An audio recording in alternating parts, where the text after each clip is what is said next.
Hey everyone, welcome to the RotoGrinders Morning Grind podcast. I'm your host, Stevietpfl. It is Friday. It's May 3rd. It is 2024. 9-game MLB slate to talk about here on today's podcast. Joined today by my good buddy, Will Priester, ChiefJustice06. Chief, what's happening, my friend? Nothing much, brother. Glad to come on. Glad to talk a little MLB yet again. And thankful to be here. And let's make this thing happen, man. Hopefully we start padding people's pockets again this week and into the weekend. Just want to give a quick shout out to Christy, who did the podcast with me yesterday. As we're recording the podcast, she had a little sweat and ended up qualifying for the FanDuel baseball championship. So shout out to her. She kept it really composed as she was sweating out the qualifier. So congrats to Christy taking down another qualifier. She's like a staple in live finals. So shout out to her. Yeah, this is awesome. It is my goal, Stevie, to meet Christy there. That is a goal of mine this year. I know I talked about it. I am chasing at least one more to see if I can take it down. And I've made it to 2. Haven't been able to win them. So the goal is to win the live final. And look, some people will say, well, I'll take top 5. I'll take the top 5 money. I do want the belt. I do want the trophy or whatever they give out the first. One year they gave out a jacket, Stevie, almost like the Masters. But yeah, whatever first place gets, I want it all. I have inspiration, right? I have in front of my desk, for anybody that's watching on YouTube, right here above my door coming into the office is my big check that I leave up there to remind me that you got to work hard to get back to those things. So I leave it up there for inspiration. But yeah, I mean, live finals are fun. They're a blast. They're draining on the bankroll. If you don't take down a seat and finish well, it hurts the bankroll for sure. What's up, YouTube? Hope everyone is having a fantastic Thursday night. We got 9 games. It's a very interesting slate. A lot of low totals, a lot of pick'em games, and a few high totals. So let's jump in and have some fun and break this one down. Detroit at New York. New York Yankees is where we start. 7.5 total in this game. The Yankees a 168 favorite. Reese Olson against Marcus Stroman. Let's start with Reese Olson. Any interest here in Olson? I think I'm going to pass, Stevie. The price is okay. He's been a mixed bag, to say the least. Good start against Kansas City. Not so good start against Minnesota. Good start against Texas. Not so good start against Pittsburgh. And I know we're moving further back to when he first started pitching for the season. I think he did pitch a little bit of spring training. But bottom line, Stevie, mixed bag, 7,400. Facing the Yankees in Yankee Stadium. Guess what? He's probably going to nuke this team and get 10 strikeouts, but I can't do it. I'm going to fade him against the Yankees at home. One of the things that we attacked last year was strikeouts against the Yankees. Their strikeout upside was really high. And, it's something hey, if you could attack the Yankees, with strikeout pitchers, you could do well. A 20% K rate against right-handed pitching this season. It's the 5th lowest in baseball. Juan Soto effect, man. He's making everybody better. Seriously. But it's more than him too. I mean, Volpe's not striking out. They've been playing Cabrera. He's not really striking out. When Gresham's in there, he's not a huge strikeout guy. So you're gonna get your strikeouts from Judge and Stanton because I mean that's what they are. They're big power home run guys with strikeout upside. So it's just Reese Olson is okay. He has a much lower strikeout rate against righties, which is definitely concerning for a matchup where you want to be able to attack these 2 right-handed hitters that have a ton of power. So overall, I don't think that I want to play Reese Olson today. I mean, all that to say that. But the Yankees, they could be bad, man. They could be bad. Yeah, the Cubs. Okay, very tilted about the Cubs today. What a terrible letdown spot.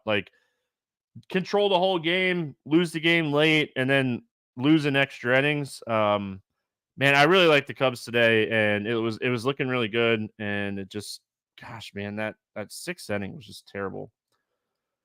Marcus Stroman on the other side of this game, 8,800. Yeah, thrown out back to back at the plate. I might have thrown my hat. No video evidence, but that might have happened. Stroman's 8,800. Will, like, obviously Detroit is a team, like, in the past we've attacked, but like Detroit's not bad. Like, they're not a bad offense this year. Like, they still strike out quite a bit. Don't get me wrong. And then Hinch, man, new managers in town. Yeah, and like WRC plus, they're still bottom 10, but they're not as bad, just in general. But like we have, I mean, at least two guys in this 8K range that have big ceilings, and I just don't know if Stroman has the ceiling I'm looking for on this 9-game slate. I don't think Stroman's necessarily a bad pitcher or a bad play. I just don't know if he has the ceiling I'm looking for on this slate. So here's what I don't like about Stroman this year, and I agree with you. Like, Detroit they're not the same old Detroit Tigers. Kind of like the Lions aren't the same old Lions. What I don't like about Stroman this season, Stevie, is where are the ultimate ground balls and fantastic control that he could get through innings in 8 pitches. Like, not every inning, Stevie, but some, right? And then what happens is his upside increases because he could get to 7 or 8 innings and 98 pitches-ish. With upside, if he's rolling, Stevie, he's at 95 pitches and they barely got a hit that day, he could possibly close out the game around 105. Well, we're not seeing that this season. We're seeing a lot more hits off of him, Steve. Like, when you look at 6 hits, 7 hits, 6 hits, like, I can't do it. And he's walking guys. At 8,800, I'm with you, Steve. I want way more upside. All that to say, I guess for Stroman, I don't want to Stroman pay 8,800, even though it's Detroit. Like, Detroit could very well give him some problems today on this slate. I think one of the biggest things for Stroman, when I was looking through some research from him last start, I think it was. It was recently. I don't know if it was last start or the start before. I stacked Milwaukee against him last start, so it was probably last start. His fastball velocity is down 1.5 miles right now. He's averaging 89.7 miles an hour on his fastball right now. That's just not going to get it done in the bigs. Like, you might be able to generate some ground balls, but it's bottom 7% in the entire baseball. Like, entire baseball, it's bottom 7%. So he just not pitching great. The velocity and the fastball being way down definitely hurts, because, like, it's not even just the fastball. He's a cutter, sinker, fastball guy. Like, right. He kind of mixes all three of those pitches, and like with his velocity being down that much, it's just really struggling. And in years past, like, he was serviceable against lefties because of his massive ground ball rate. But now we're like seeing just absolutely struggling against lefties. And you look at this team, his cutter is just getting smashed. So overall, I think that I'm gonna be out on Stroman in this spot. Yeah. And then I kind of don't hate like a Perez, a Carpenter, a Riley Green type of play. Colt Keith really cheap. I don't mind. I don't want to stack, like, full stack against him, because I mean he's still generating ground balls at a 58% clip. It's still top 10% in baseball. So, like, you're still a little bit worried about that. But in a very small sample size, Perez has been a fly ball guy. Carpenter's more of a fly ball guy. So I don't mind looking at even like a little mini stack of these Detroit lefties. Yeah, I definitely think Detroit's a secondary today if you want to attack Stroman. I don't think I'm going to get there. Like, I won't have any full stacks of Detroit, Stevie, like, I will have 0 full, but I may have some 1 to 2 mans. And let me just say, from the previous slate, as much as we hated the Cubs, boy, was I thanking my lucky stars that the Baltimore Orioles finally decided to knock Rodon around at the right time, because I took him under 6.5 strikeouts, and they knocked his butt out right, headed into the sixth inning. He couldn't get anybody out. I said, thank you, Baltimore. I was looking for this earlier, but glad they came around. It definitely swung my way on that one. And golf was good today too. Shout out to my boy Carnesio in the prop shop. RotoGrinders.com/Discord. Join it. It's free. I'm in the MLB channel all the time. There's not like a morning grind channel. So if you ever run into a baseball question as you're like doing your research, like I get baseball savant questions all the time and plate IQ questions all the time. Discord's free. And if I'm sitting at my computer, I'll answer your question. So there you go. Make sure you join the Discord. Yankees bats against Olsen. Like, he hasn't been able to attack righties enough where I necessarily want to fade the Yankees in this spot. So I think this is one of those spots I definitely have some exposure to the Yankees. It's just, do I get to a full stack? We'll see. But I mean, Rizzo's starting to hit. We know Soto's hitting. And then again, like, he doesn't have that big like stuff to attack right-handed hitters. So like Judge and Stanton have some upside in this spot. So I could see myself definitely using a Yankee stack today. Yeah, for sure. Definitely like the Yankees here, and I like them top to bottom. Even Verdugo, I mean, he's cheap, Stevie, and I'm assuming he's going to continue to crack this lineup. A guy that doesn't strike out a ton, so I like him. And Steve, my boy, Anthony Rizzo. Why is he still 3,900, Stevie? Well, he goes through these spells where he does nothing, but I'm going to continue to play him at this price when I'm playing Yankee stacks. So Anthony Rizzo will once again, make the cut for me, along with a host of other Yankees. And obviously Juan Soto has just been so good, Stevie, just churning out fantasy points pretty much every single day. Like, you look at a day, even that slate, you look at a day like today, and you thought he was just kind of like dead to rights. The man rattles off a triple, gets another hit, and it's like he just keeps cranking out fantasy points, Stevie, any way he can. So love Juan Soto as well. I will say, like, I like the Yankees as a contrarian stack. They're not like a top stack for me. I think Reese Olson has the potential to be a good pitcher. I just think the Yankees are going to be low owned in Yankee Stadium. So that's why I was pointing them out. LA Angels at Cleveland, 8 total. Cleveland an 8 favorite here, or a 188 favorite, 8 favorite. Ooh, I probably would take the Angels if they were an 8 underdog here. You imagine getting a team in baseball as an 8-run underdog. Oh yeah, I feel like I don't even think you'd like think twice about it. You just take it. Yeah. This game, I mean, Jose Serrano, Sereno against Soriano, Tanner. I think it is. Soriano, yeah. Why? Yeah. I don't know why I was looking at it weird, but I wrote it down weird. I looked at it over here on my screen fine, and then I wrote it down weird on my paper. Against my boy Bybee. Bybee's a huge favorite in this game. Any interest here in Jose Soriano? No. I just call him Jose because that's what I was looking at. But yeah, Jose.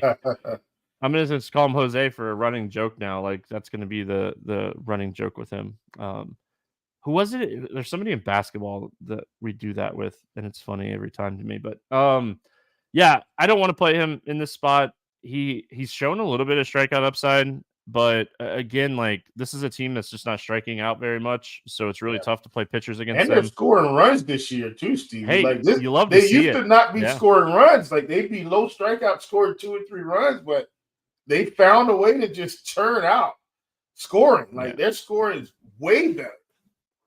About time. It's about time. Let's talk Bybee here.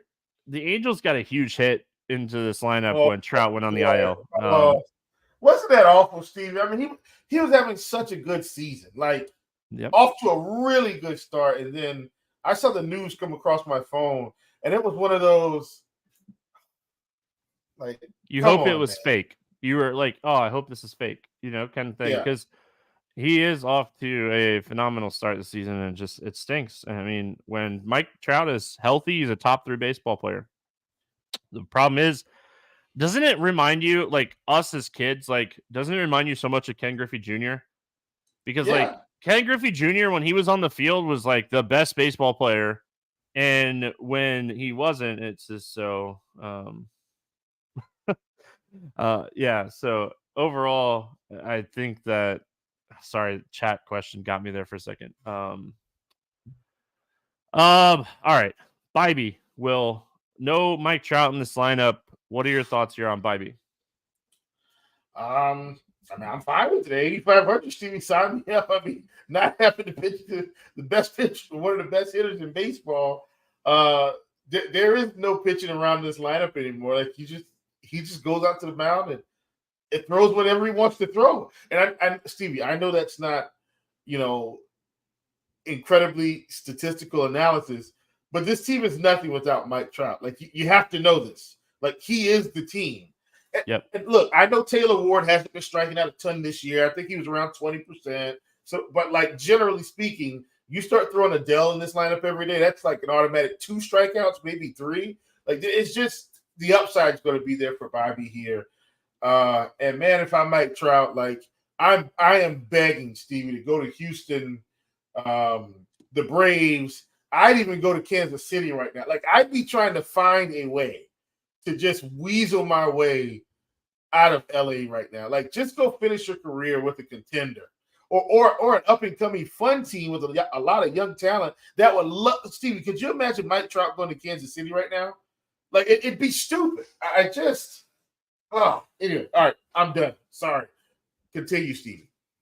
No, I mean, Bybee's in a fantastic spot. I love this spot for him. And I mean, they are going to have even more righties in this lineup now, too. Like Kevin Pillar is cracking the lineup on an everyday basis. Like, you want to know how bad your team is? Roll out Kevin Pillar every day. Moniak has been struggling. Kevin Pillar back in his old Toronto days. When he used to face lefties, like anytime he used to, he was a lefty masher. Derek Carty approved it. So, yeah, I mean, I like Bybee a lot in the spot. As far as the Angels bats, nothing here for me.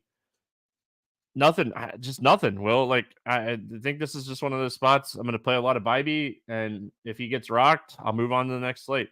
There it is. Love that call. Couldn't agree more. Other side of this game, any interest here in the Cleveland bats? I mean, look, man, as it stands right now. So, Stevie, this should tell you how good Cleveland's been hitting. Like Steven Kwan is $4,800 today, but Steven Kwan has been over 5K, like for most of this stretch, like 5K and up. So, as his price is coming down, I'm starting to get interested, Stevie. We get Steven Kwan back to 4,500. We're starting to cook with hot grease here. We've got Naylor at 5K. I don't hate him. Either Naylor and once again, Jose Ramirez at 5,800. You can pretty much play him almost against anyone. And but I like Cleveland a ton in this spot. In terms of their main pieces, I think taking some of these main pieces and building some stacks is a really good idea. I don't think I go past 4 on Cleveland, if that makes any sense. I think 4 is my max for them today.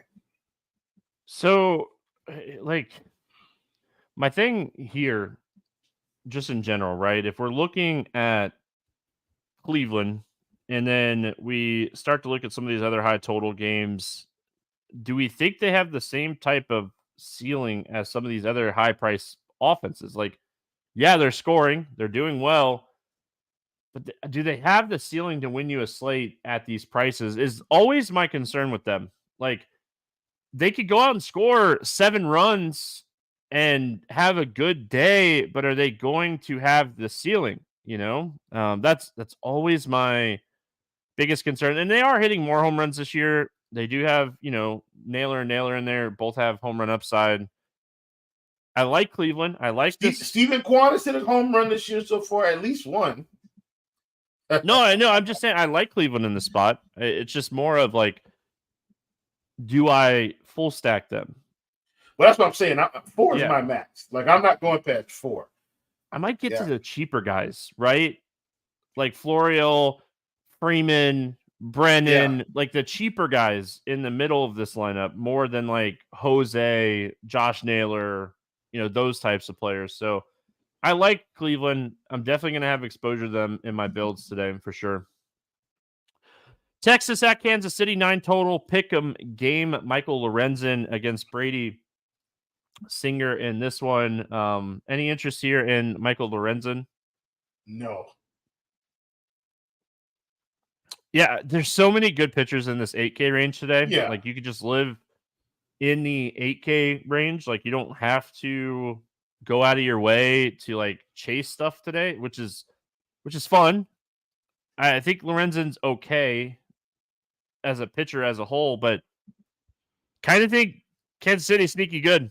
I mean, we've talked about it a lot already this season, and I do think like Kansas City is a sneaky good team. Lorenzen has big strikeout stuff when he's on, but he can walk people. He gives up a lot of fly balls. He gives up a lot of hard contact. He's been great against lefties this year, which is nice, but I think this is one of those spots I'm going to pass on Lorenzen. And I think there's times you're going to play Lorenzen this year, but I don't think this is one of them. Very positive sign against Cincinnati last time out that he threw 100 pitches. Yeah. Brady Singer on the other side. Brady Singer has scored over 20 DraftKings points one start, and he's one of the most expensive pitchers on the slate, and he's facing one of the best offenses in baseball. Easy fade spot for me today on Brady Singer. Stevie, ironically, I've pretty much been fading Singer almost every start this season, and I'm not good real life pitcher, right? Like good real life but pitcher. Like the upside is nowhere to be found outside of his 110 strikeout performance. Now, once again, do I think there are going to be some spots we could take him? Yes.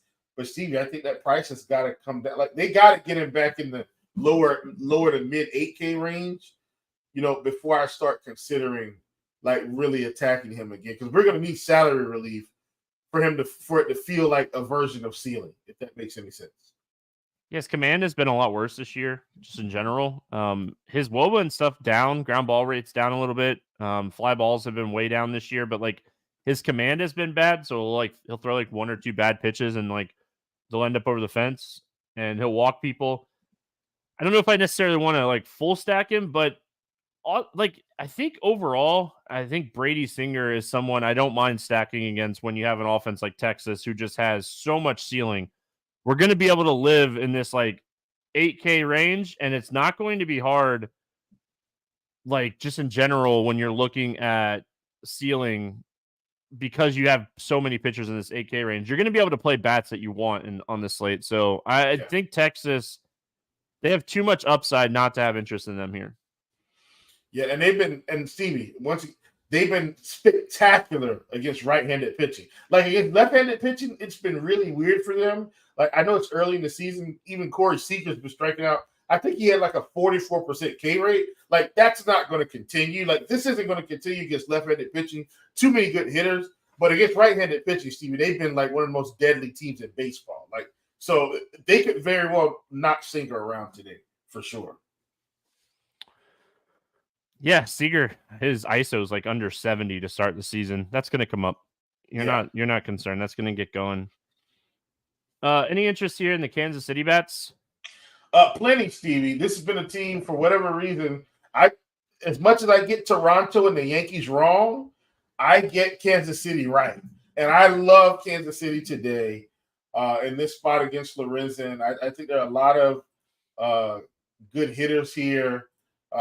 Obviously, Bobby Witt, Stevie, just continues to play really well. But, Melendez has been fine. Velasquez has been fine. And Vinny Pasquantino, like he's put up some nice performances this season as well. Really like this team overall. Obviously, if you want to play Salvador Perez, you're probably going to be, let's call it, overpaying a little bit at catcher. But if you fit your stats, Stevie, I think you need to do it. I don't think you need to fade him if you can fit him in. Like I like this team a ton. So really into Kansas City today. Love this spot for them. Yeah, I'm in. I love playing them. I mean, just overall, I think this is just one of those teams. They have home run upside and they have stolen base upside. They're just a fun team to play because they have so much upside just in general. So, I mean, if we're looking at just like hard hit rates, Bobby Witt's way up there. If we're looking at barrels per plate appearances, Salvador Perez is way up there. And then like Vinny P, like he started the season so slow, so his stats are down a little bit. But like if you look at recent like 2 to 3 week stats for him, fantastic. So it's really hard to argue with the Royals upside right now because just how well they're just hitting and they're scoring and they're just doing everything. It's wild to see like how much upside Kansas City. Imagine what can happen when you get Garcia leading off versus Nicky Lopez. Look at what happens to your offense. It's amazing. Yeah, shocking. Just absolutely shocking. Michael Massey has been really solid recently too. He's been getting on base a lot. I don't expect him to keep hitting home runs, but he's still 2,800 at second base. Makes your overall stack a little bit cheaper as well. So yeah, I really like Kansas City. Not many times I'm going to come on here and not have interest in Kansas City just because I like their home run stolen base ceilings. Seattle at Houston, 8 total in this game. It's another pick'em game. We got Kirby and Blanco facing off against each other here. Any interest here in George Kirby? Okay, Stevie, hear me out.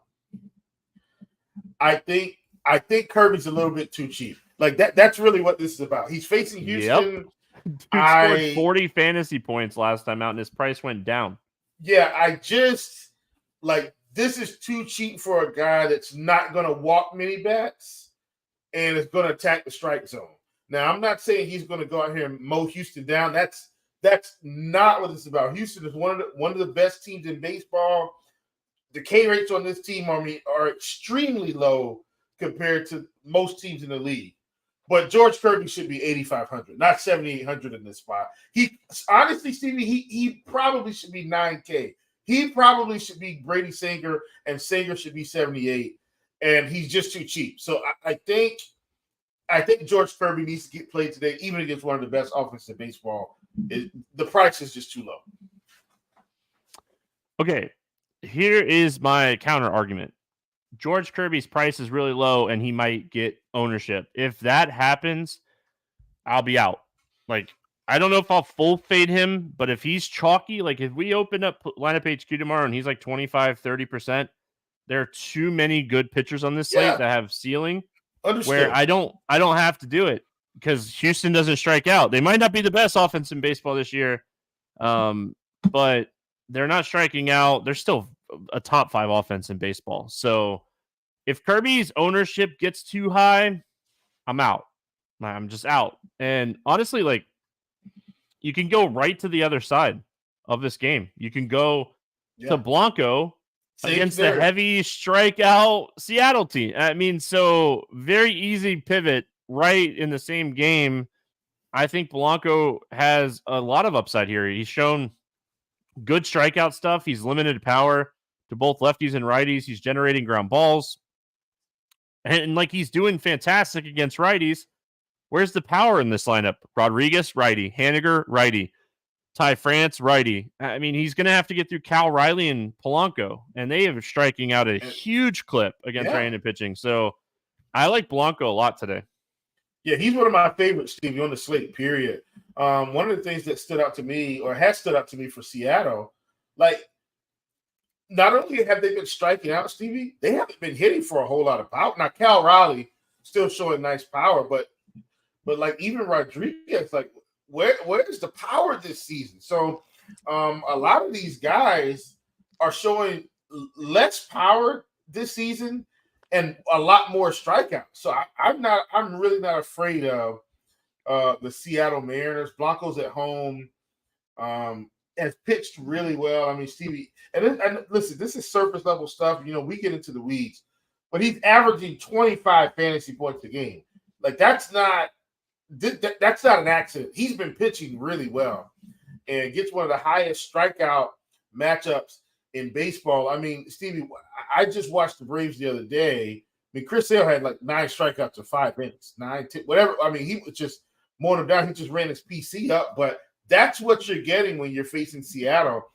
Even if he goes 5 innings and picks up 9 strikeouts and doesn't give up any runs, Stevie, he's still fine. Like he's got enough upside to get it done. So all that to say, really like Blanco at 8,200, one of my favorite pitchers on the slate, hands down. Yeah, I like him a lot. Like you look at some of his X stats, like expected stats, his XERA, top 7%, his X batting average, top 4%, his hard hit rate, top 4%, his barrel rate, 2.4%, percentile, like Yeah.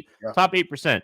So whiff rate 29.5%. It's just pitching phenomenally. And like, just to give you an idea, right? Just a slight idea. Seattle has a 29.6% K rate against righties this year. The next highest is Cincinnati and Oakland at 28.5 and 27.5. And like Seattle, you think of this lineup and you're like, oh, they have some power. They're 21st this season in ISO. Yes. And they're 19th in WRC plus.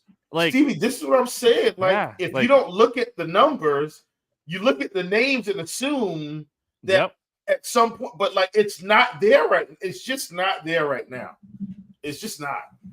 I mean, the strikeouts were a problem last year too. Yeah, but like Julio Rodriguez 31%, Mitch Haniger 32%, Polanco 34%, Cal Riley 34%, Dylan Moore 36%. Like they're struggling big time right now. So any interest in the Seattle Bats, Will? No.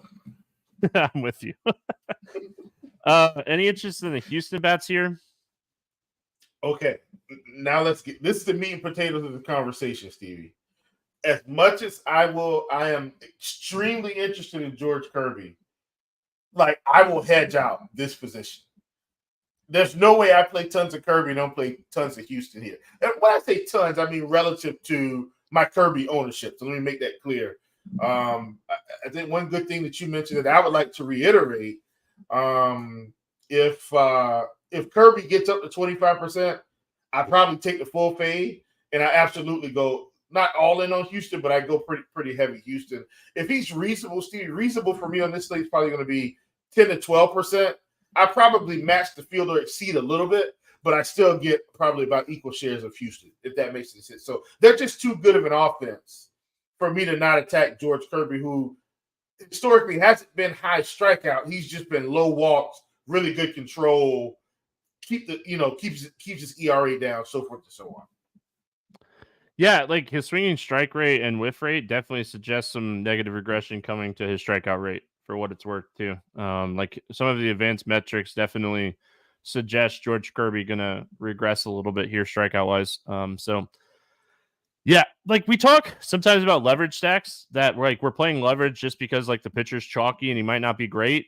George Kirby's a good pitcher, but Houston's offense is elite. So you're getting a leverage stack, potentially a leverage stack that is an elite type of stack. So it's hard for me not to have a little interest in here in Houston. And the one thing that the one caution to the wind that I'm going to say, just stacking against Seattle in general, their bullpen is a top 3 bullpen this year.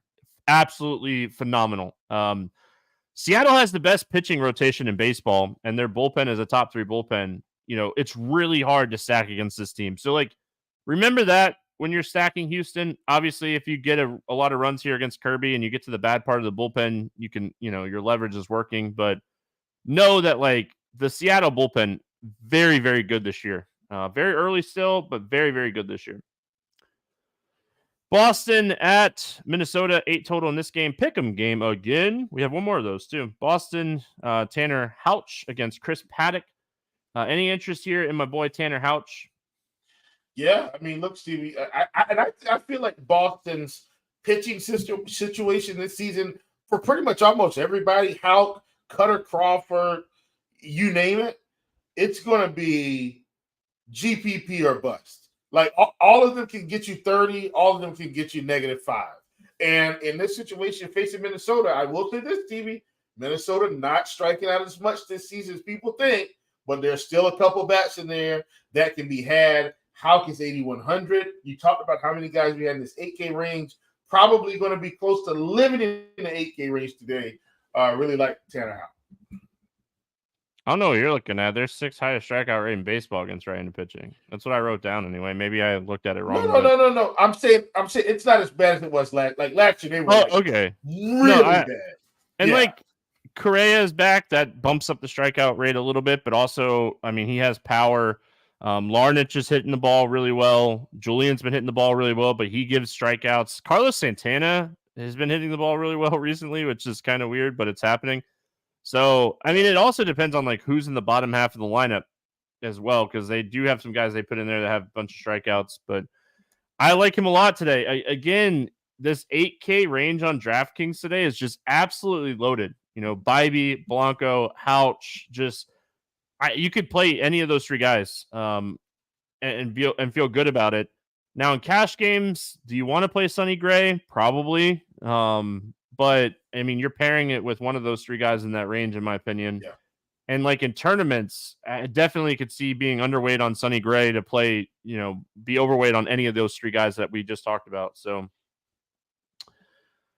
like Couch a lot. And I like the potential run support here as well. With Paddock on the other side of this game, like Chris Paddock has had some decent starts this year, but the Red Sox are going to. This guy's a clown. Yeah, I say that he pitched really well against the White Sox. The one time I've watched him pitch this year, he struggles with lefties, and the Red Sox are going to throw a lot of left-handed hitters at him in this spot. So I'm out on Paddock for sure. Yeah, man. I even against that in that Angel start, Stevie, I was like, look, this is fool's gold. Like, don't think suddenly he's about to come out here and mow this team. It's not happening. That's not who he is anymore. He's not Chris Paddock from the Padres. Something's happened, and he's 6,300, and I think people are gonna maybe consider it because of the price, Stevie. But I don't think you even need him today. Like, just play the 8K guys and be fine. Like, don't take negative points from Chris Paddock today. Possibly, I'm not saying it's guaranteed, but don't even risk that chance. He wouldn't even be the guy down here that I'd play. So even if I were gonna be one playing those guys, but let's talk Boston bats. I really like the Red Sox here. You get them on the road, so you're guaranteed that ninth inning, which is always nice when you're like, hey, I need one more big hit. I'm sweating this tournament. I need one more big hit, and you get that ninth inning. Obviously, I love the Red Sox. I'm a Red Sox fan, but I really do put my fandom aside, and I think this is a great spot to look at the Red Sox today. Yeah, man, and one of the things that I like, Stevie, we're getting a discount, or what I feel like is a long-term discount on Rafael Devers. Like when Rafael Devers gets going in the middle of the season, Stevie, he's going to be closer to 6K. Right now, we're getting him for pretty much 5K. So I think realistically, Stevie, we're probably getting a realistic discount of probably about $500 to $700, in my opinion. And I think, in this spot against Paddock, man, this is a really good spot for him. And obviously, he's the obvious play. But you've got Duran, you've got Valdez, you just got so many guys. Connor Wong's probably going to play today, I would assume. Crushing the ball. Yeah, like it's just out of nowhere. I keep saying it, but like Connor Wong has been like mind blowing to me. Devers is still 3,200 on FanDuel, by the way. Like, oh gosh, he's been a staple in my FanDuel lineups in good spots this year because he's just underpriced. And like, he has a 231 ISO and a 399 WOBA. Like, he's still hitting the ball really well. So it's hard not to have a ton of interest in the Red Sox just in general in this spot, and then like adding in like they're somewhat cheap. So hey, Dom Smith came over too. Where'd that come from? Another big power guy. And Stevie, let me say this really quickly. I promise I'm going to try to keep my short stories very short. Boston's a team I've been attacking in the right spots. You just wait for the lineup to come out. You say, okay, they've got no Devers today, no O'Neill. They've been sending them all at like the same days. Devers, pull them out, and then they put in all the high strikeout guys. You say, okay, I'm going to attack Boston with strikeouts today, no matter who it is. Those guys come back. You say, hey, hop off the train and back to normal. And, we're obviously going to see their their closest to normal lineup tonight, on a big Friday night in Minnesota. So I like them as well. I think they get the Paddock. As far as the Minnesota bats, I've played Minnesota a bunch this year, and this is definitely a team that I like to play. I just don't think this is the right spot. Nope. He's done such a good job at throwing strikes, generating ground balls, and not getting blown up. Like, it's a 9-game slate. Buxton got hurt the other night. Like, he was on first base, and like there was 2 foul balls in a row that he like was trying to steal second, and then like the next one was a strikeout, and he just kind of came up limping weird, and like when I was watching it live, I was like, oh, it's a hamstring. And then like they're talking about it being his knee. I hate to see it, man. Just 1 year for Buxton. Let him stay healthy and play a full year because, it's just, it stinks for him. I like the Twins overall. I don't like them today. Yeah, same here. Not playing any Twins. White Sox and Cardinals, 7.5 total. St. Louis is a 290 favorite. Very rare we see total or teams favored by 250 plus, and it's probably because it's Brad Keller going up against Sonny Gray in this one. Any interest here in Mr. Brad Keller? Did you say Mitch Keller? Excuse me? No, Brad. Yeah, I wouldn't play Mitch Keller either for what it's worth. Definitely no, though. Definitely no on Brad. Yeah, Mitch is going to have some spots this year, Stevie. In the right situation, he's going to be fine. I'm not playing. He's not healthy. Yeah.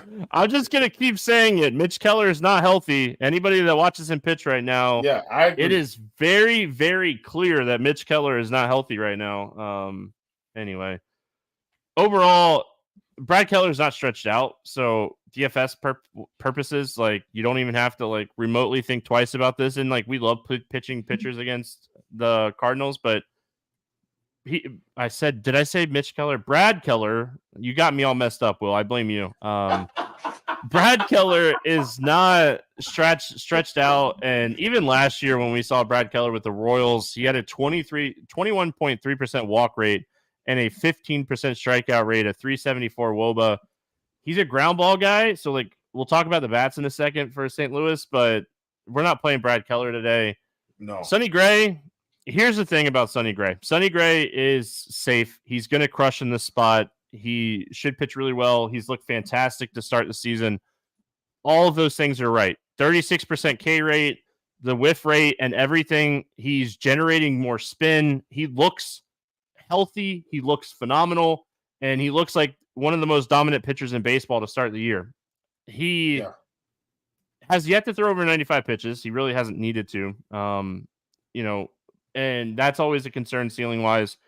The other thing that just also worries me a little bit is like I could see some of these 8K guys outscoring him, but you're silly if you're playing anything over like 3 entries if you don't have at least one Sonny Gray team today. Like you're not doing it right because the spot is too good not to have some Sonny Gray here. Yeah, and the thing is, Stevie, I really do think like they ramped him up kind of gradually here. And then you talked about it, like he hasn't really needed to get pushed. And I don't think he's going to need to get pushed in this spot either for what it's worth. He could very well be at 80 pitches in 6 innings against this White Sox team. So that's something we may have working in our favor. Hands down, Sonny Gray is definitely probably the best pitcher on this slate from a real-life skills perspective. And then from a DFS perspective, because of the price, the 8K guys are more valuable. But he's still, like Stevie, he could go out here and pick up 35 fantasy points here. And we wouldn't be surprised. We'd say, oh, well, I mean, makes total sense. So really like Sonny Gray. Sidebar, let me say this, Stevie. The Pittsburgh Pirates have done this with all their good pitchers. Mitch Keller leaves. He either goes to Tampa Bay or some other team, Tampa Bay, San Francisco, or the Dodgers, and becomes another pitching superstar. Glasnow, Garrett Cole, they've done it to a couple other guys. Just let them walk out the door, and they turn to studs. Story for another day. Really like Sonny Gray. That right. Do you know where Mitch Keller is heading? He's heading to the IL because he's not healthy. That's where he's heading. No, I'm waiting. I'm waiting for the update. Okay. You kind of brought up a little sidebar. Let's have a little fun with this one. At what number are you okay taking Sonny Gray's strikeout rate today? Or strikeout prop? I'm good up to 7.5 for just normal stuff. Like 8.5. If I'm getting to 8.5, I'm laddering. Like 8.5, 9.5 is ladder stuff. I'm good up to 7.5. I think it comes in at 7.5 minus 145. I think it's going to be heavily favored to at 7.5. I don't know. Like if it's close to even money at 7.5, I think I'm okay with betting it. But I if it's like a 140, 150 number, I think I need to see that 6.5, and I don't think it's going to be 6.5 here. Yeah, at that point, Stevie, I just go to 8.5 and take it at plus whatever it is. Yep. Oh yeah, I agree. Yeah. Don't pay that massive juice at 7.5. Just if you think Sonny Gray is gonna go on dumb in this game, which he should, go up and do it. I'm not playing any White Sox bats today. Like I have zero interest in the White Sox today. This is Sonny Gray is just he's not getting blown up because he's doing a great job generating a lot of whiffs outside the zone, a lot of whiffs inside the zone, and he has a 3.8% barrel rate through 4 starts this year. Yeah, for sure. I'm with you. Not playing the White Sox. Love Sonny Gray. One more thing about Sonny Gray here, Stevie. If the strikeouts come in with heavy juice, you might. It's possible. I'm not saying you will. You might be able to get the pitching outs at 17.5 around minus 125 to 130. If you can get that, that might be a way to get some exposure without paying all the juice. But I need to look at it. But I'm just keep that in your back pocket. Yeah. Well, the other thing too, like if you don't like a line because it's juiced really heavily, go check out the pick'em sites. If his projection on the pick'em sites is like 7.5, and you take more than 7.5, you find another projection you like. Take advantage of that. All right. Yeah. Any interest in the Cardinals here? I have slight interest, Stevie. Kind of a secondary stack. I'm not going 5 deep here, so I don't want anybody to think that not going 5 deep. But I do think, the Donovans, the Newt Bars, like those guys. I wish they would bat Mason Wynn closer to the top of the lineup. Like, what are we doing? Obviously, Contreras is there. But, yeah, I really like Newt Bar and Donovan today. And then I don't think they're going to give us Wynn close to the top. But if I can get Wynn in the 8 hole, I'm really close to a wraparound, Steve, where I can get him, Donovan, and another piece from the top, and that will work for me. Keller stinks. His command stinks. He walks a lot of people. He's definitely the type of guy that we like to stack against. The one downside is he's a ground ball guy, and the Cardinals are awful. Sorry, Derek, but it's true. The Cardinals are not good this season. They're 24th in WRC plus against right-handed pitching this year. And you look at this lineup and you're like, that shouldn't be the case. It just shouldn't be the case. Like Keller's command is why you're stacking against him though, because like it's just not there. He's not stretched out. So doing a quick little White Sox bullpen check, bottom 10, great spot here for the Cardinals. If they can show up. I mean, that's always the problem with the Cards is can they show up? Yeah, Narniak nailed it, right? All statistics and like analysis aside, the Cardinals are minus 290 against Keller. That's how bad he is. Moving on. San Diego at Arizona. I was like, I wrote it down again. Weird, but anyway. We got Dylan Cease against Ciccone pitching here for Arizona. Any interest here in Dylan Cease? Oh, Stevie, I think I'm going to play him because he has the upside. But I'm not thrilled about it against Arizona. But I think that's why I play him, Stevie. Like, it's not out of the realm of possibility that he picks up 30 fantasy points here. And that's, I mean, he's one of the highest upside pitchers on the slate, so I'm going to play him. He's 9,300 too, which is a lot cheaper than Sonny Gray by $1,000 basically. Low key, Arizona has been struggling this year against right-handed pitching.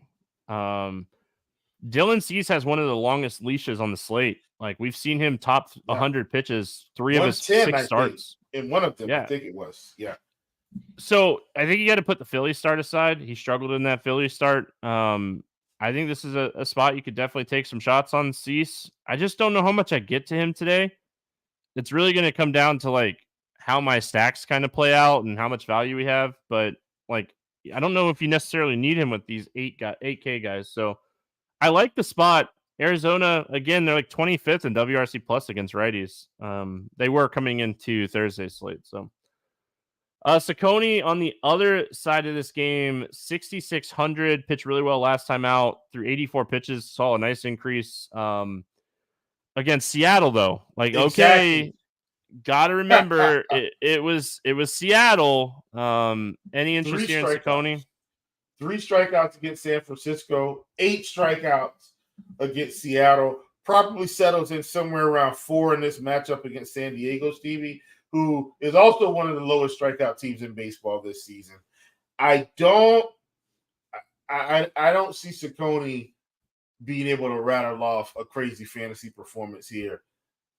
Do I like him better than $6,300 Paddock? Oh, absolutely. No doubt about it. But am I playing him today? The answer is no. This is the guy that I mentioned. If you're going to go cheap, you could take some shots on. I just don't know if we necessarily need it today. I do think like there's potential. Like this is a guy that coming into the season was, I think he was like 5th prospect in Arizona's organization. So like he has good command. He has a very above average changeup from everything that I've read about him. We got to see him a little bit last year, and he didn't really have like the strikeout stuff we were kind of hoping for, and his xFIP was really high. I kind of put him in that like scenario of like he showed good strikeout stuff because of the matchup last time out, which concerns me because again, like Seattle is a team that's going to strike out at such a high clip.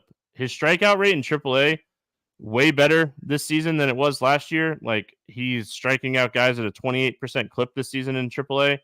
So I haven't looked into it yet, but I think like doing a little bit of a dive here on whether or not something changed for him this year compared to last year. I'm quickly looking. I'm scrolling really fast here. Everything looks pretty similar. Fastball, slider, changeup, curveball, 4-seamer, slider, curveball. He threw a splitter last year, but he didn't throw it enough to really matter. Velocity is around the same. His fastball just got hit harder last year. The spin rate is almost identical. He's actually getting less spin on his slider, and its whiff rate's a little bit lower in his first 2 starts here. But his slider has been kind of his out pitch to start the year. But his changeup, right? Like I just said, like as we were talking about it, his changeup is where it's at. He has a 40% put away rate with his changeup this year already. He's gonna pitch. The changeup is gonna be a difference maker for him if it's working well. San Diego just doesn't strike out enough. Like that's the problem with him in this spot is like San Diego doesn't strike out, so you're really concerned about like the strikeout upside when we have so many good strikeout spots on this slate. Different slate, different matchup. Saccone is going to be a guy I think we talk about again this year. Like I kind of will like you honestly want to know what I hope happens here? Hope he goes out and scores like 12 fantasy points here and we can play him in his next start. I think that's kind of what I'm hoping for here for Saccone. I like the changeup. So I honestly like really quickly looking at San Diego against changeups.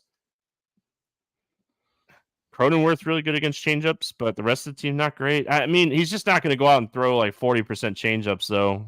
He's going to use a fastball a lot, and San Diego is one of the best teams against fastballs in baseball. So I think a different spot, I would play Saccone. I do believe in the pitch mix and what I'm seeing so far this year, but yeah, I think I'm going to be out. We don't need him today.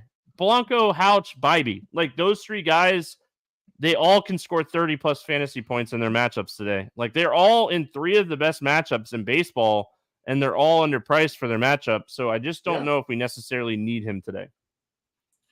Yep, I'm with you, Steve. Long-winded answer, but the people ask, and I try to. Yeah, and don't worry, we've got one more pitcher that's interesting to say the least, Stevie. Interesting. I can't wait to hear who you're going to talk about with the 4 pitchers that we have left. Any interest here in the San Diego Bats? Yeah, I'm in on San Diego once again. Steve. This is going to be – I'm actually going to full stack San Diego today in Arizona. Outside of Petco Park, slightly better hitting conditions, if you will. So I like them today. Tatis still hitting the ball really well for good power this season. You talked about Machado. My boy Ha-Seong Kim has been hitting the ball really well coming over from the KBO. This is his second or third season removed, I think. Camposano's been okay. So I like San Diego pretty much across the board. This is the full stack team for me today. You like them more than I do. They're just so gutless, dude. They're so like even last year. I'm pod committed. No, and like I hear you, and you love the ballpark, right? Like you love the Arizona ballpark. San Diego getting a nice ballpark bump. I get that, but you just look at the advanced metrics for this kid, and it's like he has 4 pitches, and he throws the changeup so well that like he should be able to keep hitters off balance enough where I don't know if they have necessarily the ceiling to win you a tournament today. I get your thinking, right? I understand 100% your thinking. San Diego's getting a ballpark upgrade. They're getting a young pitcher. This is one of those spots where it could easily work out for you. And I hear you. You just like them more than I do, but hey, that's why everybody listens, right? Gotta have your own opinion. Arizona Bats, again, Cease a good pitcher. He's going to get hit from time to time. He's going to give up a home run or two from time to time, but I just don't see myself getting to a ton of Arizona today. Yeah, no, I'm not playing Arizona today, man. I trust Cease in this spot, so they stay on the shelf, and I hope they don't bury me. Yeah, Peterson's a little bit more pricey now at 4K. If McCarthy hits leadoff, he's okay. Like, he was better when he was a little bit cheaper, too. Arizona kind of sneaky bad. Again, like, they're not great. And like, it's weird, right, Will? Because the lineup's not too different from last year. And they were one of the best teams in baseball against right-handed pitching last year. But like Corbin Carroll having like a 55 ISO and a 220 WOBA is like, hey, that's probably one of the reasons why they're not getting going. When he was he had a 266 and a 396 WOBA last year.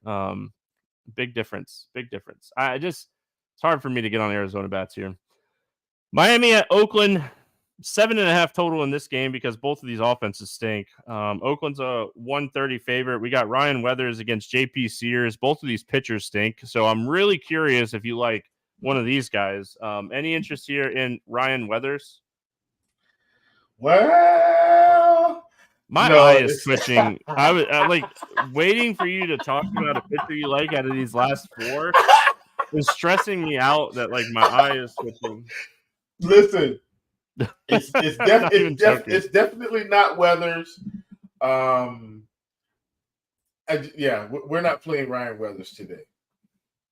No, Oakland is tied for first in home runs against left-handed pitching this year. As bad as they've been, like they're not terrible against left-handed pitching. They have enough guys that they're gonna like. Tyler Nevin out of nowhere is crushing left-handed pitching.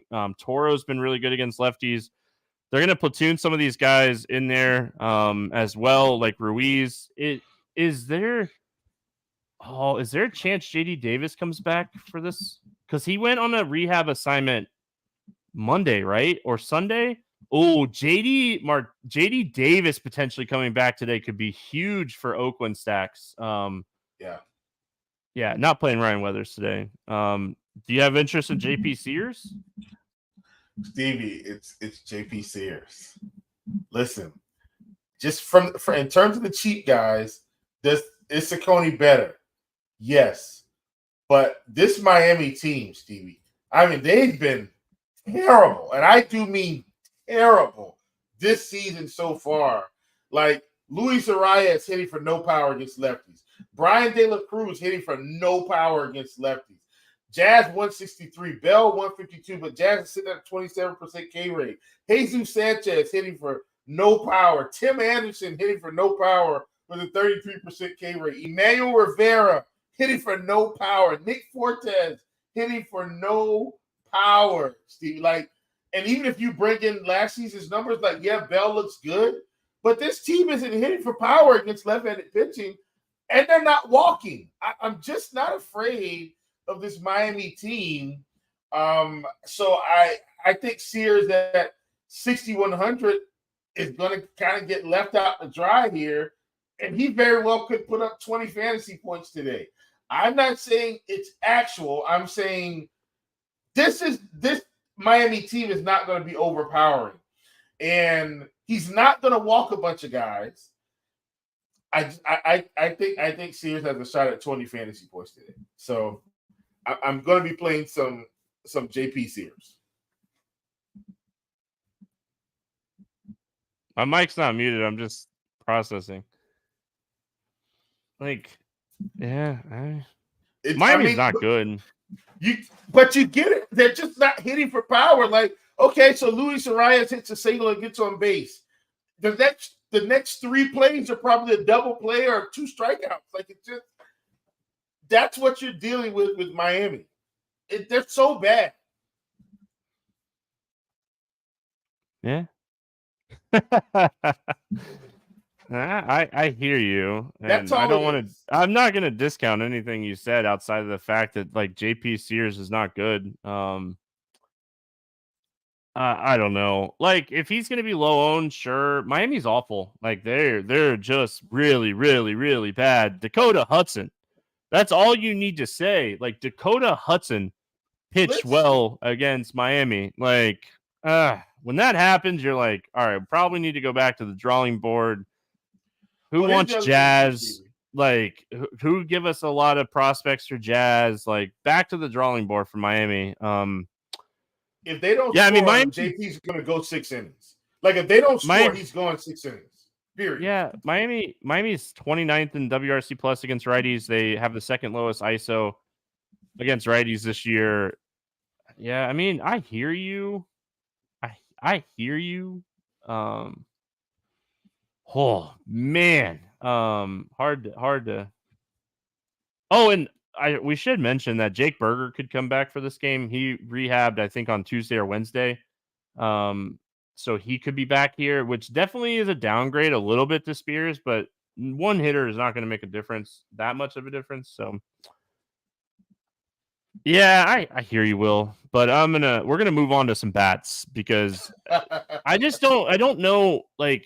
I don't know if you'll need him today more than anything else. I don't know if you'll need him.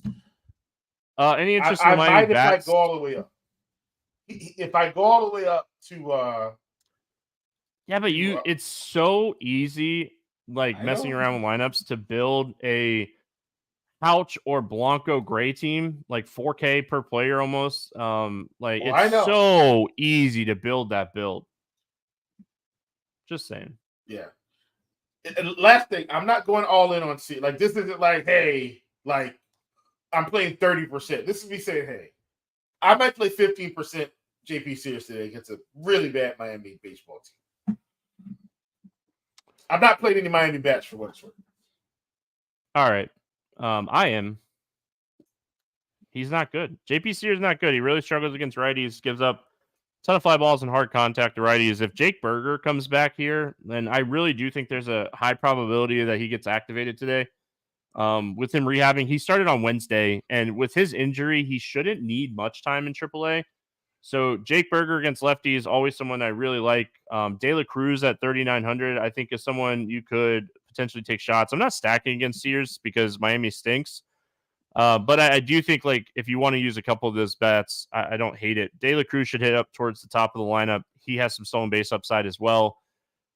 Miami's just not good. And, like, their other big right-handed bat, too, is Garcia, and he just got put on the IL. So unless you get a really cheap bat here in the lineup, I just don't see using a ton of Miami. What's the shortstop's name? Brujon? If he's cheap up towards the top of the lineup, maybe him. Rivera probably in the lineup, but he's not a power guy either. Anyway, Oakland bats. I like the Oakland bats today, Will. Like, I hate the ballpark. Don't get me wrong, but Ryan Weathers stinks. Like, this is just two really bad teams facing off against two bad pitchers. Who's going to win? The pitchers or hitters? Weathers has a 16% K rate against righties this year, 391 WOBA and a 209 ISO, backed with a 48.5% hard hit rate. not generating a lot of swinging strikes. I mean, instantly, right? Instantly, one of the top value plays on the slate for me today is Tyler Nevin. I don't know what has gotten into Tyler Nevin, but he has multiple hits in 4 straight games and home runs in 3 of his last 4, and he gets a fantastic matchup. And I think his hit streak's at like 10 or 11 games now. He's the guy that I wrote down for value. I just love him today. He's 2,600, Stevie. Like this, I know. This is what I'm talking about. Like, but Stevie, there's one other guy on this team, and I might, Stevie, I think I'm going to have him even in one-off situations. the chat got me with PEDs. Made me laugh. Anyway. There will be plenty of good seats available. Plenty of good seats available. Yeah. All right. Sorry, I distracted you. That's my fault. No, Chat distracted me, and I distracted you. It must be Friday. I'm glad we're having fun, though, Stevie. Like, it's so much fun. Mr. Ruiz, man. If contact is made, Stevie, bases are stolen. And if contact is made, too. Yeah, that's what I was going to say. If contact is made, it also could be a home run. Best thing they did was send him down for no reason. He came back with a vengeance, Stevie, just spraying the ball all over the place, stealing every bag. Love Esteury Ruiz, even as a one-off, Stevie. I one-off him a fair amount this season because he doesn't need the rest of the team to pile up fantasy points. Love him today. Oakland is probably going to be my highest owned secondary stack today, for what it's worth. Because Weathers is awful. Ruiz is 42. Roker is 38. Langeliers is 37. Toro is 34. If JD Davis comes back, he's 37. We already talked about Nevin being cheap. Don't overlook Oakland. You don't have to full stack them. You could 4-4 them. You could 5-3 them. You could use them as minis. But I think Oakland is going to be one of my highest owned mini stacks today. And cool, man. Talk about some heartburn. The heartburn's there. But, yeah, I mean, it's hard not to like them in this spot. Like, Oakland, one of the worst teams in baseball against right-handed pitching this season. No one's going to argue that. Oakland, okay. They're okay against lefties. Like I said, they're tied with Baltimore for most home runs against left-handed pitching this season. And their ISO, which we want for tournaments, is the second highest in baseball against left-handed pitching this season. I don't care what the strikeouts are. I'm playing for home runs and hard hits. We finish out the slate. Braves, Dodgers. If you're a baseball fan, you're going to be watching this one. Can't wait. 9 total. Dodgers a slight favorite here. Charlie Morton against Gavin Stone. Any interest here in your boy Charlie Morton? I will not be playing OMCM tonight, Stevie, but I'm not afraid of the bottom of this Dodgers lineup for what it's worth. Strikeouts are there. You get the Max Muncy down, strikeouts start coming up. But the problem is the top 4 is a problem. And even though the bottom of this order strikes out a ton, power from Muncy, power from other guys. So I'm not playing OMCM today. No interest for me in Morton. Any interest here in Gavin Stone? Negative. I know the Braves have also been struggling a bit, but I'm not taking Gavin Stone against the Braves. No, I don't care what the Braves are doing. Yeah. I'm not playing. Old man Charlie Morton. Oh yeah, Derek. Yeah, OMCM, man. Yeah. Anyway, no interest in Gavin Stone. Trey says, "Hey Stevie, we want ISO for tournaments." You said, why is that? ISO is a power metric that takes raw power and extra base hits on average per at bat, right? It's just basically saying like, what is your extra base upside per at bat plus your raw power type of stuff. So like you're searching for ISO in tournaments because you're searching for extra base hits and home runs in tournaments, especially from like a mini stack or one-offs. Like that is ISO is a fantastic measure of isolated power, basically is what it is. ISO is isolated power. So hopefully that answers your question, Trey.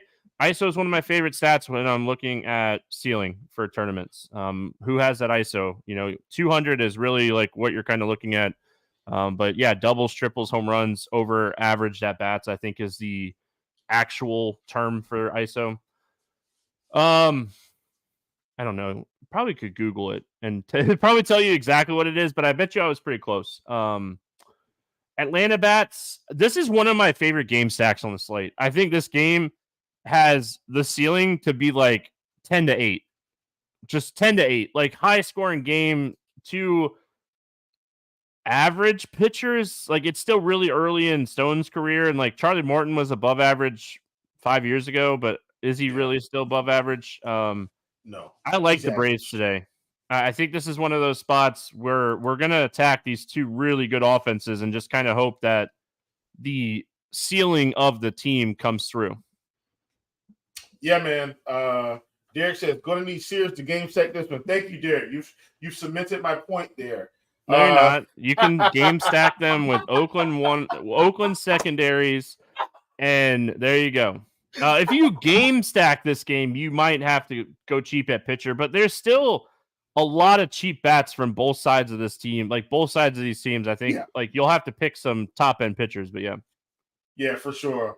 You talk about Atlanta. I mean, look, man, we don't have to sell you on these names. Acuna, Ozuna. Acuna hasn't hit for much power this season. Ozuna has hit for a ton of power. You've got Harris as well. Orlando Arcia definitely going to be down to the bottom. Back to the bottom of the lineup now. We got Albies back, and it's just, man, this lineup top to bottom is just really good. I'm hoping, Stevie, that we don't have to keep relying on our offense to win games, because if so, I don't want us to flame out in October. We got to keep our pitching going, but the offense has been saving us along the way to keep us afloat here. Love the Braves. Yeah, I mean. And then the Dodgers, I think this is definitely a spot you want to load up on the Dodgers. Charlie Morton, his strikeout rate has dropped a ton against lefties this year. You know, it's around 19%. Just not generating any whiffs. He's getting old, man. Like, you know, you start to lose spin, you start to lose velocity, and Stevie, you're not able to attack hitters the same way. Yeah. Remember, I told you, Morton needs to go to the bullpen now. Just put him in the bullpen. Hey, do you know what? You want to know what's really sad? Like, he'd be the ace of the White Sox pitching rotation right now. Absolutely. Yeah, that's what's really sad. So, you know, you gotta back up off your boy Charlie Morton, because I mean he has been very serviceable still. You know, he's only allowed over 2 earned runs in 2 of his 5 starts this year. So like, back up off your boy a little bit. This is not one of those spots, though. I think the Dodgers are going to get to him. Freeman, Betts, Ohtani. Just, I mean, load up Paez. Like, Paez is just crushing the ball. 3,600. He just keeps hitting. He's hitting home runs. He's hitting doubles. Against right-handed pitching, since getting called up, he has a 294 ISO. Going back to that ISO that we were talking about, isolated power. 294 ISO. And to get into it a little bit more, he has a 55.6% hard hit rate. So Paez is just crushing, man, at 3,600. So he is a staple for me on this slate. Yeah, and I'm going to assume, Stevie, that Outman possibly plays today. Because I mean, he saw a series of lefties, so I'm assuming he's in. He'll be a cheap piece. You got Ohtani. I mean, I love Freddie Freeman today, man. I like him most days, but especially today. And is Mookie Betts ever going to not hit a baseball? Not seemingly likely to. He just keeps putting the ball in play. I love him. I'm with you. This is a great game stack to close out the night. Fire up JP Sears, stack all the big bats in this game, win all the money. Will's giving me heartburn over here. Yeah. All right. All right, let's play the morning grind game, and then we'll ship you all off to the weekend. Hey, listen, we appreciate you all hanging out with us live here. Just in general, Freeman revenge or not, Freddie Freeman is a fantastic hitter, and I don't think the Braves lost that deal. Freddie needed a lot of money if he was going to stay in Atlanta. Olsen has been phenomenal for Atlanta and was way cheaper than Freddie Freeman. So I don't think, as much as we all like Freddie Freeman in Atlanta, I think overall they probably won that one. What was it? 168 against, how much was Freddie's contract? It was massive, wasn't it? Yeah. Yeah. And no one, Stevie, this is how you know we're good. No one's mentioned Freddie Freeman since he's left once Olsen started hitting the baseball. Well, yeah, It's like he wasn't even there. They got Olsen for the same amount as Freeman for 2 extra years. Yeah. So, I mean, yeah, they didn't lose that trade or lose that one. No, Nobody lost. The Fair Dodgers didn't lose either. You know who lost? Oakland. Because that's where Olsen was. Anyway, all right, morning grind game. If you haven't already, subscribe to the page. We appreciate it. Put some respect on his name. Yeah, you should. Under 8K to get 6 or more strikeouts. We talked about a lot of guys above 8K. Anybody under 8K that you like to get 6 or more strikeouts today? Stevie, I'm going to go with there's really only a handful of guys. Believe it or not, I'm probably going to go with Charlie Morton because he will get strikeouts in the bottom of this Dodgers order. He just might also give up 5 runs today. So give me Morton here. Okay. Yeah, honestly, I don't love really anything. I will say, like, if I was gonna bet a prop at any of these guys, it'd probably be Reese Olson. I think Reese Olson has the best chance, and I think Reese Olson is going to struggle in general on this slate. But is he at 4.5? I don't even know if it's up yet, but I'm just saying, like, in general, like, if I was going to take any of these guys to get over 5.5 strikeouts, like, Olsen would probably be up towards the top of my list. And as much as I made fun of you, like, or I didn't make fun of you, I just kind of had a little heartburn. Like, JP Sears probably has a good chance to get over 5.5 Ks in this spot too. He might do it with like 3 or 4 earned runs or 5 or 6 earned runs, but like strikeouts are fine. Over 8K to score under 15. A lot of good pitchers on the slate. Anybody that's standing out to you in this range? Brady Singer. I was going to say there's one clear-cut option answer in this question today, and it's Brady Singer. I'm going to go Marcus Stroman just because I don't think any of the other guys go under 15. Like, my pitcher pool today might actually just be Houch, Blanco, Bybee, Cease, and Gray. Like, those 5 guys, give me the bats that I can get. Give me those cheaper bats in those stacks, and just let those 5 guys run wild today. That might be my pitching pool in like a 20-inch max build today. Over 4K to hit a home run. Who's going yard today? Give me Rafael Devers, man, against Chris Paddock. Love this spot for him today. This is a jerk move. I just want you to know that is a jerk move. I did not expect you to do that. You know, I really like. Was Devers your guy? Yes. I never thought you were going to pick Devers. Like, of all the people you could pick on this slate, I did not see that one coming. So it threw me for a loop. All right. Stevie, we got to get out of each other's heads. I mean, me and Doc today on the NASCAR podcast were very, very, very much in line when we were looking and talking about NASCAR bets today. We're very similar today. So, hey, great minds. All right. Sorry, I got distracted there. Give me so many good bats. I'm trying not to go like super chalky here.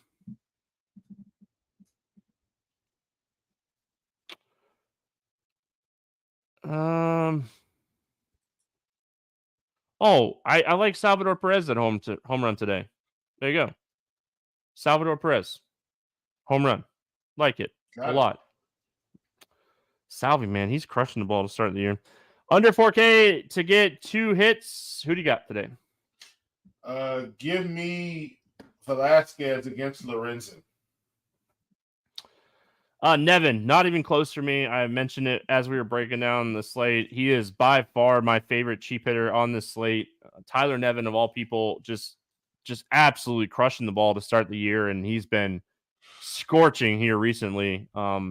He's just doing it, man. He's doing his thing. So give me Tyler Nevin to stay hot. Stack to score 6 or more runs. Who do you got? A lot of teams today, Stevie, but this one, this is a top tier team for me today. Give me the Texas Rangers. I'm going to go way off the board today. I talk about how bad this team is on every single slate that they play on. And I fully believe that they're not a great offense. But this is exactly the type of guy that you stack against. His command has been bad. He's been struggling with walks. He gives up power to both sides of the plate. Give me the St. Louis Cardinals to score 6 or more runs today against Chicago's bullpen and Brad Heller. All right. I don't see any player props up yet, which kind of stinks because it's a really fun slate for betting. There's going to be a lot of stuff to look at today. Was there anything? Am I missing something here? Yeah, I didn't see anything. I was trying to see if something was up, but I don't have. Well, they do have some up now. And I'm going to go with this one, Stevie. Give me Tanner Houck at 5.5 strikeouts. Just go ahead and give me the over. Oh, okay. Go ahead. Yeah, I like that. Go ahead and give me over. Yeah, that one's there. So yeah, I'll take that one for sure. I don't mind the under on Paddock's innings there either. Paddock's sitting at 15 and a half outs. Oh yeah. Yeah, I think that's mine today. I think I'll stay in that same game. He's hit this twice out of his 5 starts, but I mean, this is not a guy I think that is going to do well against the Red Sox today. So I like it. Any lines jumping off the page to you here?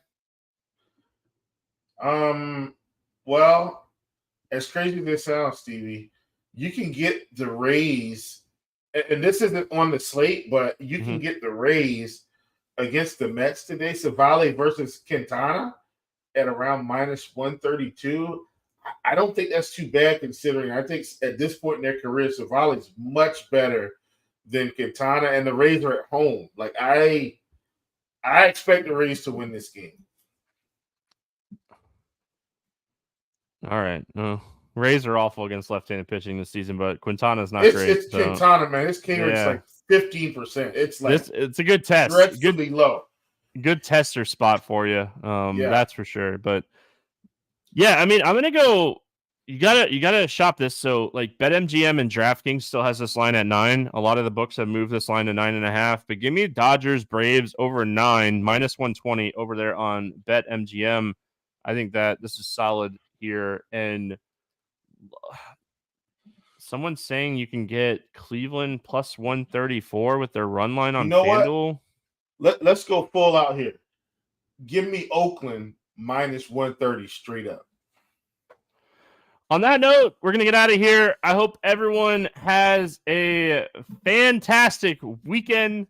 We're back Sunday night, talking baseball. We got Kansas this weekend for NASCAR. Should be a really good week. Very good success at Kansas last year. So hopefully we can keep that rolling. Have a great weekend, everyone, and we'll see you again on Monday.